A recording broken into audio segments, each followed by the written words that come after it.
Ice-cold water exploded across Naomi Brooks' face, the splash echoing in the marble lobby like a slap. The crowd of employees froze, eyes wide, some halfway to lifting their phones, others already recording. Droplets slid down her hair, soaking her blouse until it clung to her shoulders. In the middle of it all stood the manager, pale, sharp-eyed, a smirk twisting her mouth as she held the empty bottle like a trophy. Naomi didn't move. She didn't shout. She didn't even wipe her face. She just stood there, her wedding ring catching the light, her breath steady, while every phone in the room kept filming. Somewhere in the crowd, someone whispered, "Oh my God," and the sound of water dripping to the polished floor filled the silence. 8 minutes. That's how long until the CEO's private elevator would open. 8 minutes until the man who owned this company would step out, expecting a normal afternoon. But in that short time, a single act of arrogance had already lit the fuse on something that would spread through the building, spill onto the internet, and shake every corner of the company. Have you ever seen someone ruin their career in less than 20 seconds? You're about to. Earlier that day, Naomi Brooks had pulled into the company parking lot with a quiet smile on her face. She wasn't there for business. She wasn't there for a meeting. She was there to surprise her husband, Ethan, on his work anniversary.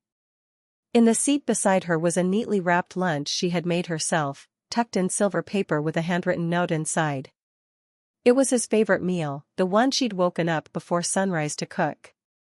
She parked in the visitor section, grabbed the lunch bag, and stepped into the lobby.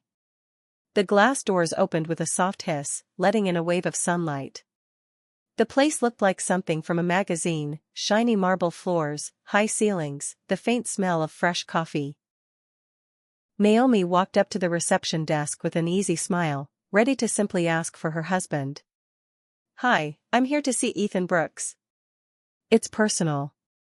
The young receptionist glanced up from her screen, looking a little unsure, but before she could say much, a tall woman in a crisp blazer stepped in. She was the kind of person who carried herself like she owned the place. She looked Naomi up and down, her eyes cool and suspicious. "Personal?" she repeated, her tone flat. "And what exactly is your business with Mr. Brooks?" That was the moment the air in the lobby shifted, the start of something Naomi didn't see coming. The woman in the blazer stepped closer, folding her arms like she was already sure of the answer. "Special occasion," she said with a slight laugh, her voice carrying across the lobby. "Let me guess, you're here to sell something. Or maybe you're another one of those women looking for a chance to meet a rich man." Naomi kept her calm, even though the words stung. "No," she said softly, "I'm his wife." The manager's eyebrows shot up, and then she laughed, not the kind of laugh that comes from surprise, but the kind meant to embarrass someone. She glanced at the receptionist, then at the 2 employees who had stopped nearby. "His wife? Do you see any resemblance here?" More people began to drift closer, some pretending to check their phones while they stayed to watch. Naomi's grip tightened on the lunch bag, but she stood her ground. The manager's tone grew louder, sharper, like she wanted an audience. "Women like you always have some game.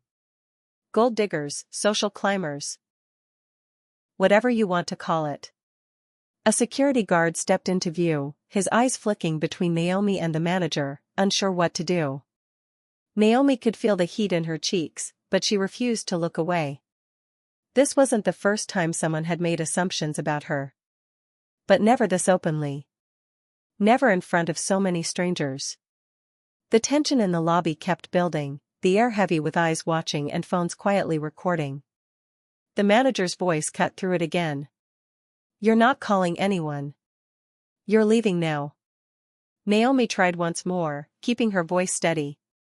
"Please, just tell him I'm here. I promise he'll want to see me."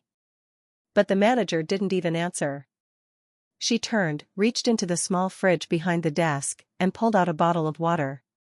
She twisted the cap slowly, almost like she wanted everyone to see what she was about to do.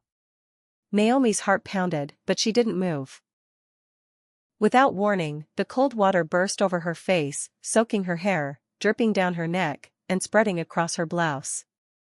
The silver lunch bag slipped from her hand and hit the floor with a soft thud. A few gasps broke the silence, but no one stepped in.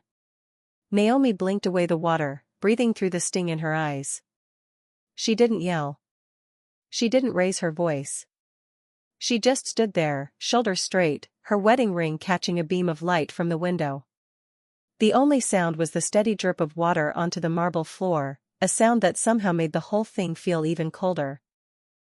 Someone in the crowd whispered, "Is she serious?" But the manager didn't seem to hear, or maybe she just didn't care. More people drifted in from the hallway, drawn by the scene. A few held their phones high, recording without even trying to hide it.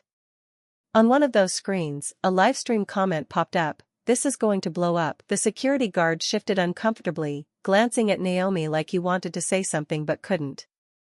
He had seen her before, at a company picnic, maybe, but the manager's sharp tone kept him frozen. "Call building security," she ordered. "And the police." Naomi's eyes moved to the wall clock. For minutes until Ethan's meeting upstairs would end. For minutes until he'd come down expecting to see her smile, not this mess. She bent to pick up the silver lunch bag, but the paper was already damp, the edges sagging. The manager's voice rang out again, louder this time, making sure the crowd heard. "This is what happens when people don't know their place." That sentence hung in the air like smoke, bitter and heavy, as if everyone in the room could feel it settle on their skin. The soft chime of the elevator cut through the tension, and every head in the lobby turned toward the polished metal doors. They slid open to reveal Ethan Brooks, tall and steady in a dark suit, carrying the quiet confidence of someone used to leading. He stepped forward, scanning the crowd with a puzzled frown, but the moment his eyes found Naomi, everything changed. Her hair was wet, her blouse clung to her skin, and the lunch bag she'd been so careful with was crushed in her hand. "Naomi?" His voice broke slightly as he crossed the floor without hesitation. He cupped her face gently, brushing the water from her cheek with his thumb. "What happened? Who did this?" Naomi's voice was calm, almost too calm. "She did," she said, glancing toward the manager. "She said people like me don't belong here." The words seemed to hang in the air as Ethan's gaze shifted to the woman standing stiff behind the desk, still clutching the empty bottle.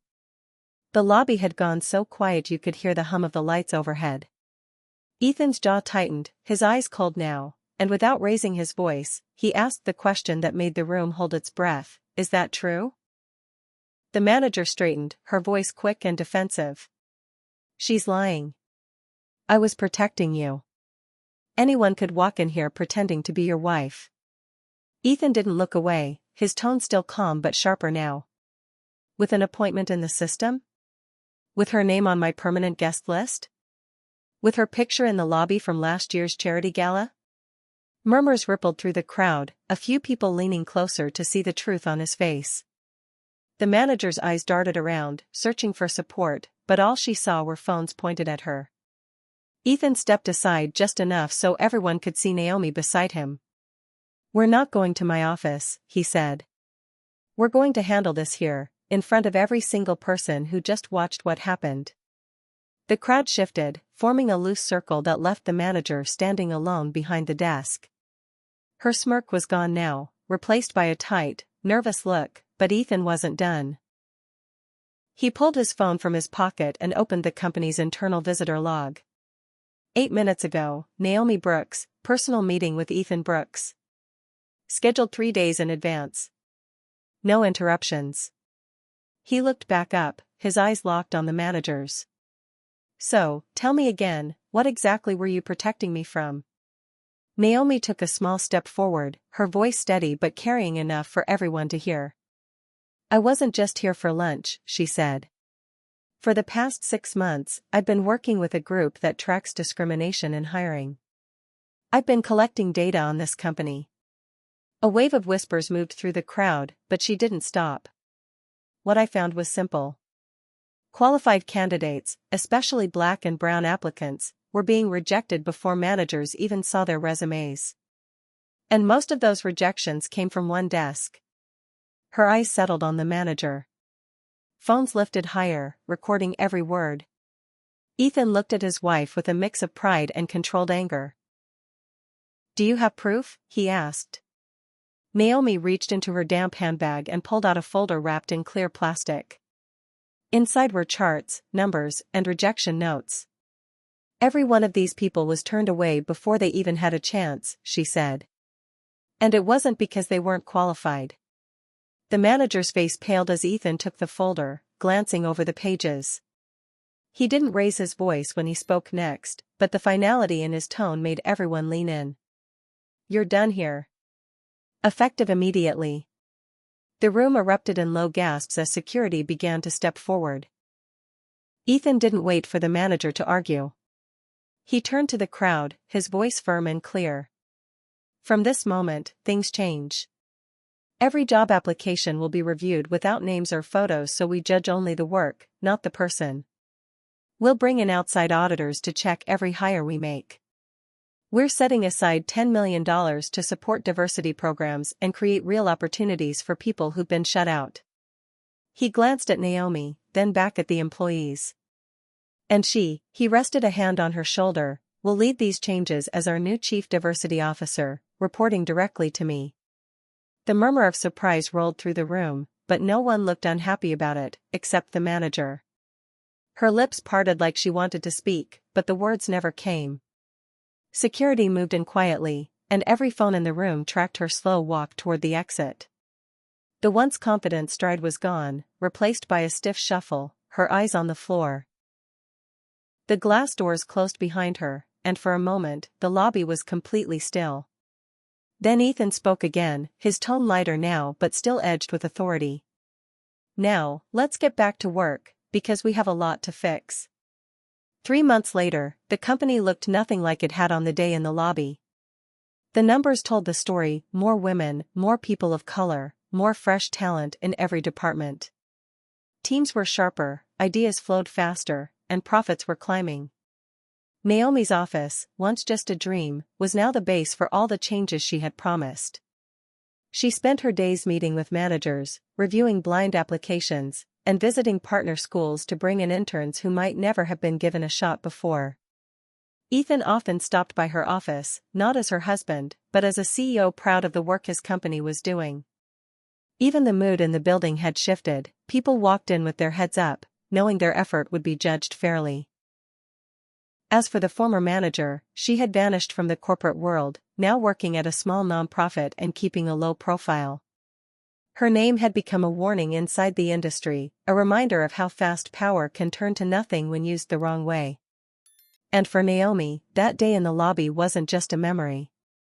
It was the turning point that showed what happens when someone refuses to stay silent and the right person listens.